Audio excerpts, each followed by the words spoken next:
TikTok video বানাতে বৃষ্টির মধ্যে ছাদে উঠেছিলেন তরুণী। ক্যামেরায় দৃশ্য ধারণ চলছিল।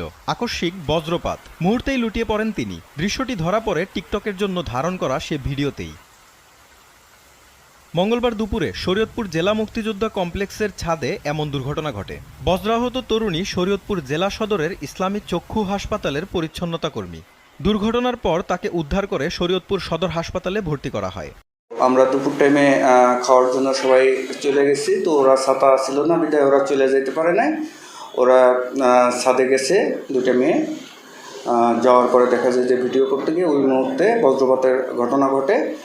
দ্রুত আমাদের ম্যানেজার সাথে সাথে সদর হাসপাতালে নিয়ে যায়। তরুণীর পরিচিতজনরা জানালেন ঘটনার প্রেক্ষাপট।